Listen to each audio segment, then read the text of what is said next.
Assalamu alaikum, coucou à tout le monde. Kautal Amérique, comme vous savez, nous avons reçu les 3 millions. Je vous dis toute la dépense d'ici, ça va dépasser les 12 millions de nos francs guinéens. Alhamdulillah. Donc, aussi, nous avons dit Kautal Barkina, Kautal Amérique, dans la zone de Kautal Amérique, assalamu alaikum. Avec le son, avec la ditoli, ça va marquer la pause. Waouh, ici c'est de la viande aussi. Hein. On fait aussi de la soupe aussi. C'est ma tata, elle vient de loin, elle vient de péter là. Donc, elle est avec tout le monde. Ça la cause, assalamu alaikum. Monsieur Barry Allemagne. Elle est comme vous, on est un petit peu d'or. Nous sommes des filles, waouh, des raibons, qui m'ont la nadi. Filles, waouh, elle est un petit peu de yalla bien fou. Hande non na jami goto ko jami idi ka union musulman hala ka debe ka conserver ni hu ko di jul kala di kolonye ben ka di holli la nafaka mon ga do ya ko parce que jul kala ba conserver ko hana ka jami ko tude mun to do kala mo kan di ko ko ni je merci on fait aussi du bissap et du ginger hein ça va chérie gajan hay fi angar gon ko yuda no tambasa be no ya wayno modi mom e jabu no ko ngere anga ora bobo na sikure da hori ahora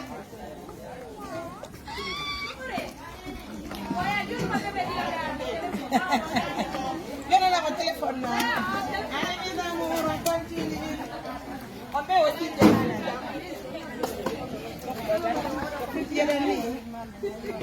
la fruit Jeremy ya mi sono dita io non ne frego fonta na fruit Jeremy chérie non la fruit Jeremy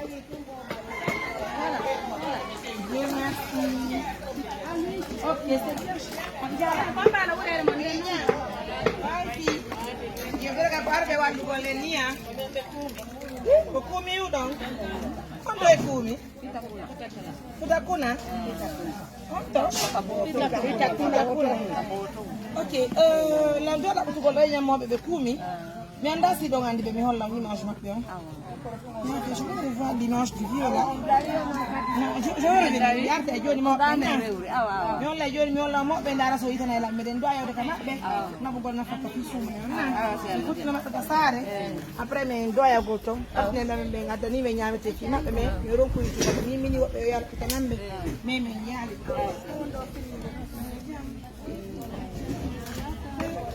Ono def do tanti. Oh, por rigra. Rigra only. Rigra only. Rigra. Bara.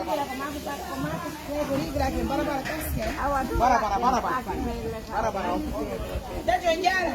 Bara kolekti fali. Bara kolekti fali. Bara kolekti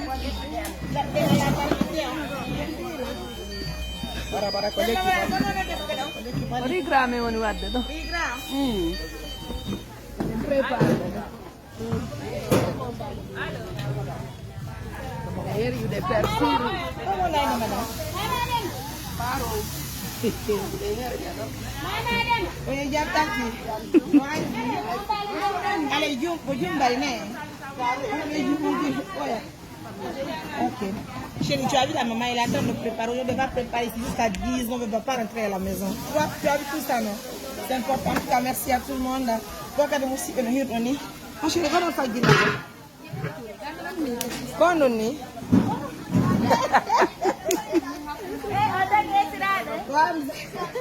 Comme ça, ça fait du bien.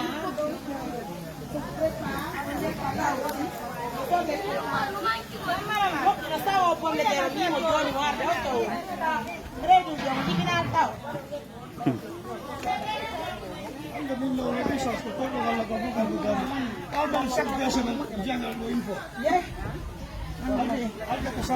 Como ini doang de turi. Oke, ya ambil banyak jam. Ai fi ajale mo jam.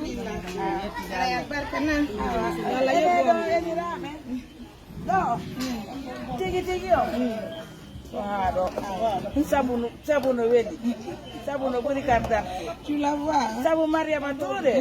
E si monato. O sabu ɗum woni men e ukkude ka toori jarama non andi ɗon labaɗo ko toori defata minen noon mbameɗen laba minen debbo kani ko toori o defata labaɗo ɗumen addiri ka toori voilà debbo kani ɗono wiide e wure ɗo Que tous les bébés parlent à la allez mes amours, donc le retour du Galemon, donc million di ni ko sonna be toli be sara kusa adani million di et Cultural Amérique million 4e monsieur Bari voilà allemand d'accord, continuez à nous soutenir, en tout cas nous vous disons grand merci de la confiance bon mon carré de sur de charge par JV de India dans 2 mois aujourd'hui pour la récupération. Ce sont les premières images. Merci à tout le monde, c'est aussi la force de l'ONG Assistance qui va faire. Il faut les imiter, c'est normal. Hein? Quand c'est du bien, c'est normal d'imiter les choses. Allez, en tout cas, on se prépare pas mal. Hein? Donc, alhamdoulilah. Dieu merci, ça commence bien. Et puis, ça va reprendre notre dans les mots de notre j'ai vraiment pitié de bon mon Dieu. Regarde, on va faire une remise avec elle. On va faire une remise avec elle. On va faire une remise avec elle. C'est une dame en toute sincérité. Elle nous aide beaucoup. Elle nous aide. Tout ce qu'on prépare dans ce quartier, c'est elle qui se lève. Donc, mesdames, messieurs, elle mérite le soutien. Elle n'est pas avec son mari est parti très loin d'elle. Elle est avec ses enfants. Nous avons une remise à faire et on va faire la remise avec elle. Donc, il faut se rappeler d'elle. Donc, Portal Folie, Portal Folie, on est New York. Portal Folie, vous devez le Portal Folie, on est New York. Donc, il y a un montant de 500 000 que Portal Folie, on est New York. Elle fait partie de ces personnes. Elle est là matin, midi et soir avec nous. Franchement, sincérité, elle nous aide dans tout ce qu'on fait. Donc, les 500 000 que Portal Folie, New York, on va remettre ça à cette brave dame. Une maman qui abandonne tout. Parce que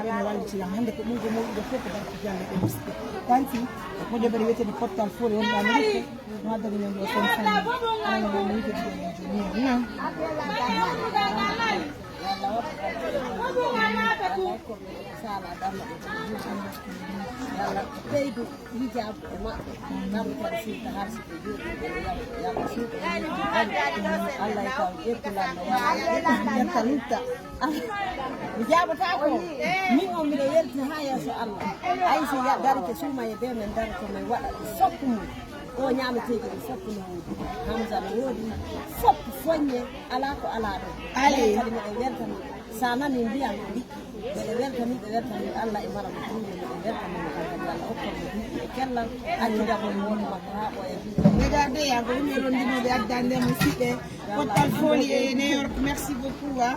Donc la remise elle est faite ce matin. Nous avons remis à cette maman, cette femme qui abandonne tout pour nous aider. Franchement, elle vit très compliquée, mais alhamdoulilah, depuis qu'elle est auprès de nous, elle dit alhamdoulilah. Ce matin, en tout cas, elle reçoit les 500 000 de la part de l'ONG. Assistance humanitaire d'urgence. Merci à vous, papa. Alhamdoulilah.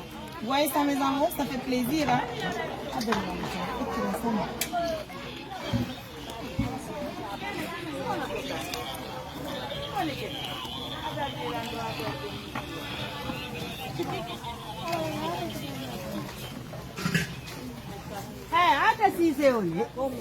Mesdames, messieurs, comme vous le constatez, hein, merci à tout le monde.